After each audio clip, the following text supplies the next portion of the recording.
Then I saw a new heaven and a new earth, for the first heaven and the first earth have passed away, and there was no longer any sea. I saw the holy city, the new Jerusalem, coming down out of heaven from God. I prepared as a bride beautifully dressed for her husband. And I heard a loud voice from the throne, saying, Look, God's dwelling place is now among the people, and he will dwell with them. They will be his people, and God himself will be with them and be their God. He will wipe every tear from their eyes. There will be no more death, or mourning, or crying, or pain, for the old order of things had passed away. He who was seated on the throne said, I am making everything new. Then he said, Write this down, for these words are trustworthy and true. He said to me, It is done. I am the Alpha and the Omega, the beginning and the end. To the thirsty I will give water without cost from the spring of the water of life. Those who are victorious will inherit all this, and I will be their God, and they will be my children. After Jesus was born in Bethlehem in Judea during the time of King Herod, Magi from the east came to Jerusalem and asked, Where is the one who has been born King of the Jews? We saw his star when it rose and have come to worship him. When King Herod heard this, he was disturbed, and all of Jerusalem with him. When he had called together all the people's chief priests and teachers of the law, he asked them where the Messiah was to be born. In Bethlehem in Judea, they replied, for this is what the prophet has written. But you, Bethlehem, in the land of Judah, are by no means least among the rulers of Judah. For out of you will come a ruler who will shepherd my people Israel. Then Herod called the Magi secretly and found out from them the exact time the star had appeared. He sent them to Bethlehem and said, Go and search carefully for the child. As soon as you find him, report to me, so that I too may go and worship him. After they had heard the king, they went on their way, and the star they had seen when it rose went ahead of them until it stopped over the place where the child was. When they saw the star, they were overjoyed. On the coming to the house, they saw the child with his mother Mary, and they bowed down and worshipped him. Then they opened their treasures and presented him with gifts of gold, frankincense, and myrrh. And having been warned in a dream not to go back to Herod, they returned to their country by another route. You see this pencil before me. It's created whole. Now it's broken. Now, if I press the pieces together through my own self-effort, it still functions. It can write, it can erase, but the crack never disappears. And that's what our lives feel like, very oftentimes even during Christmas. We can hold things together by ourselves for a while. Relationships, faith, even ourselves. But it takes a lot of effort, doesn't it? And it certainly does not last forever. And the world we live in, it functions, it's functional. I can go to the grocery store, I can get some food, I can get whatever I want to. I can go to a fast food place, get some burgers. It functions, but it's not whole. Scripture names this reality honestly. It's not deceiving us. The book of Revelation tells us that first heaven and the first earth, they both pass away. They're temporary. Not because God has abandoned his creation, but because, like the pencil, it has been fractured by sin, fear, and death, and shame. And it needs to be restored. It needs to be made whole again. The way things are now in the world, it's not the way things were meant to be. And yet, here we are. This is the world we inhabit. We live between the world that is passing away and the world God is making new. We recognize this tension, don't we? Because we feel it every day. It's our reality.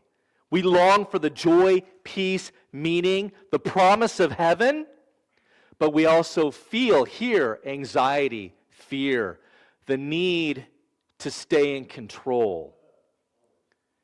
We resonate with what Alina read about the Magi's longing for that Messiah, for that peace.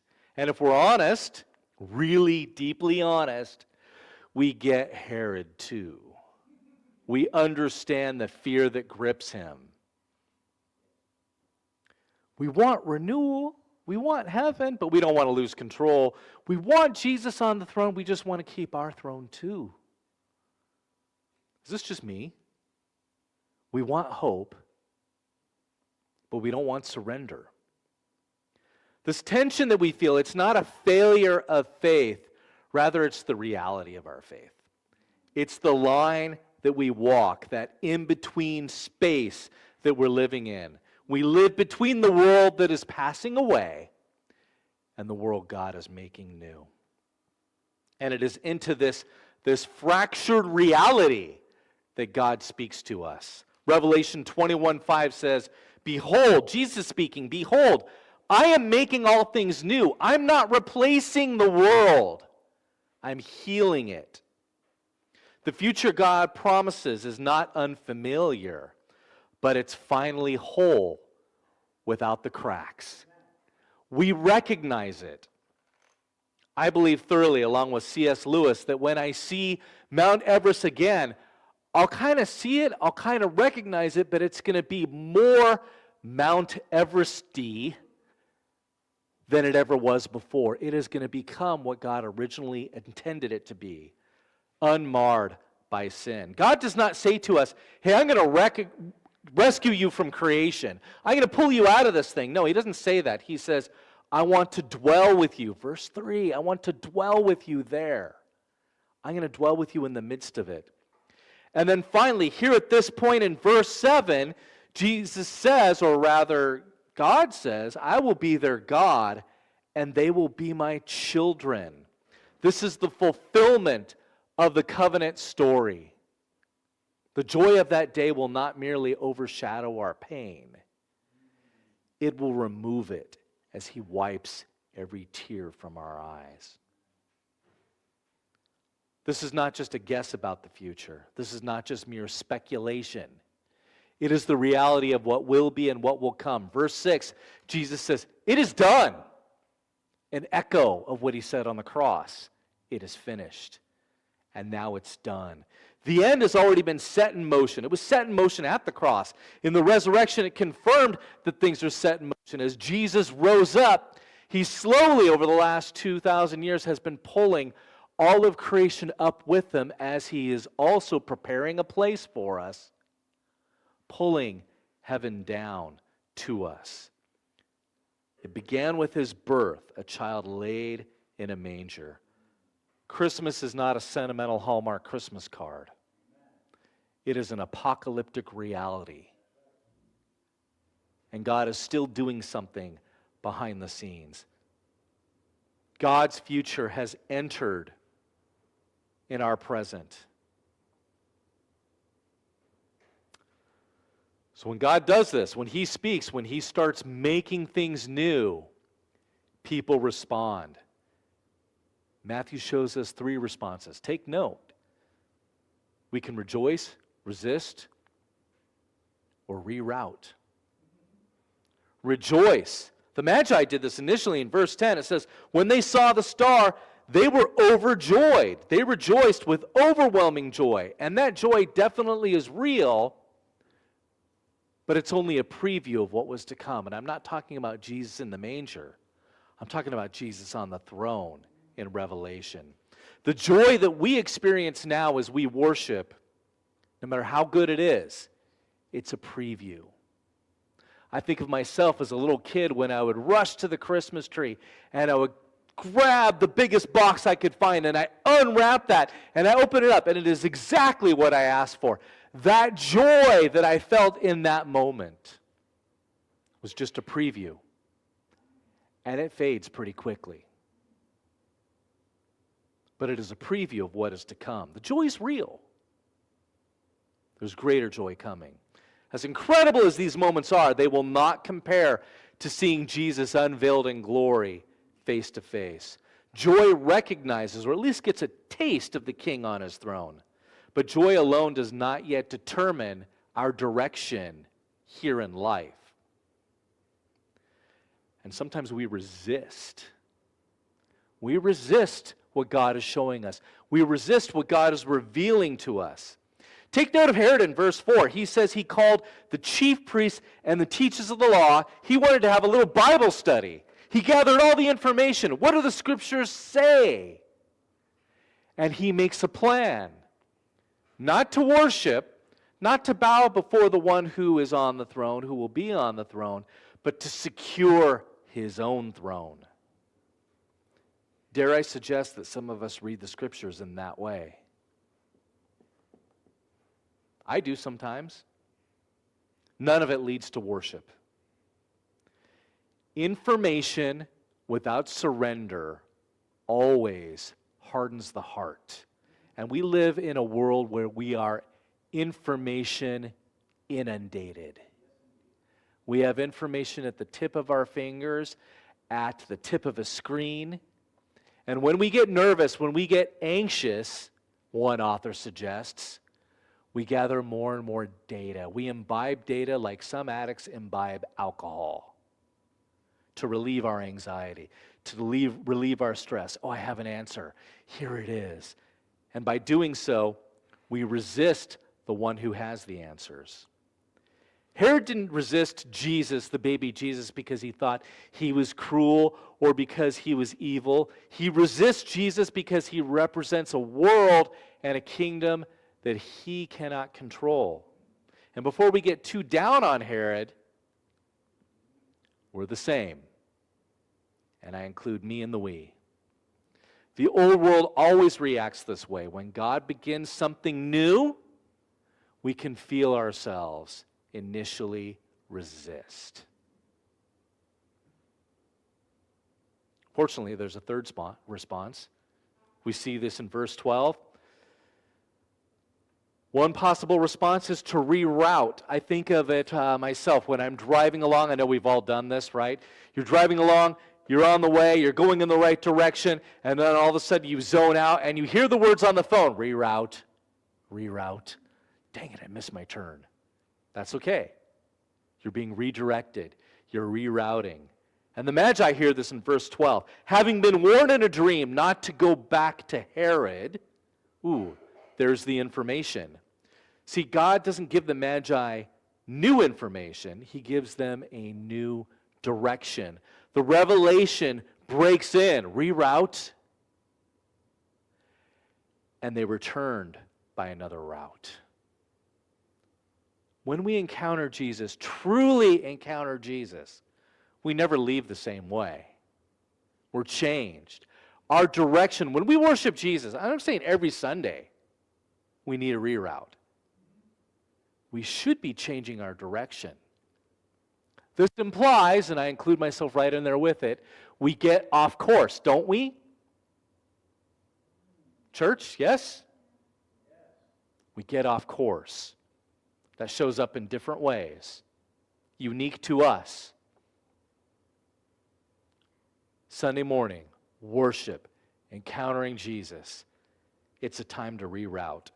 And so the Magi return by another way. The voice of the Spirit often sounds less like explanation and more like a redirect, a GPS rerouting us.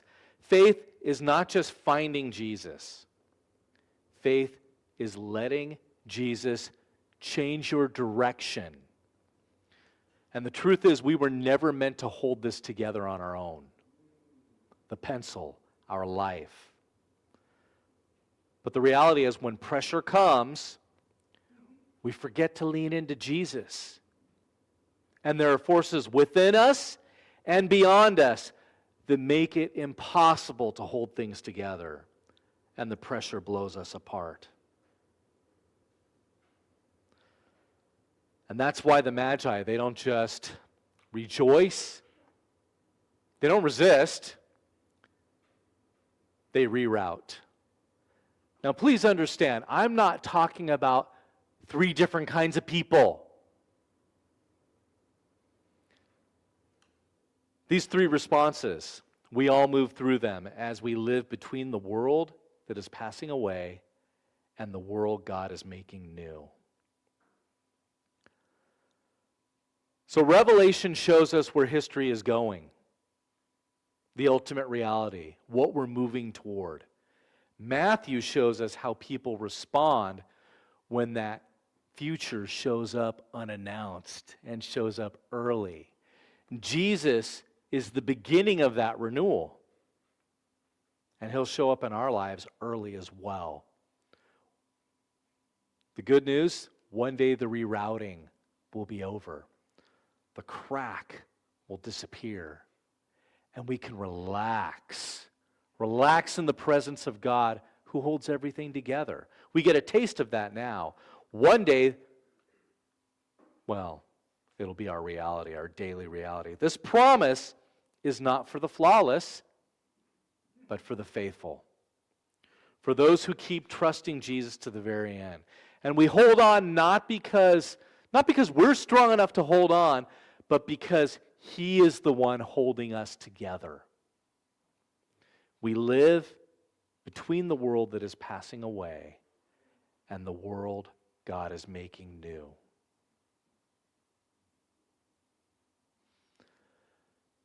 We trust in that future because the King who will one day make all things new first gave himself for us on the cross to make it possible.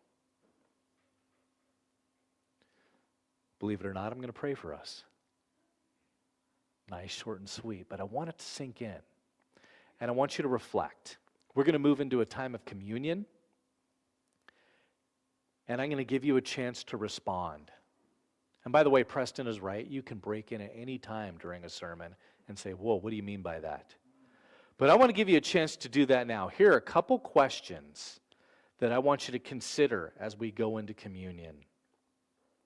In this season, which response do you notice most in yourself? Rejoicing, resisting, or rerouting? We're all three. But which one is your tendency? Lay that before the Lord. For me, I reroute so much that I go in a complete circle and I wind up where I started. That's just me. What might that response be protecting? This is the second question. Your response, especially the rejoicing or the resisting, what are you protecting or revealing about your hopes or your fears? Okay, so let's move into a time of communion together.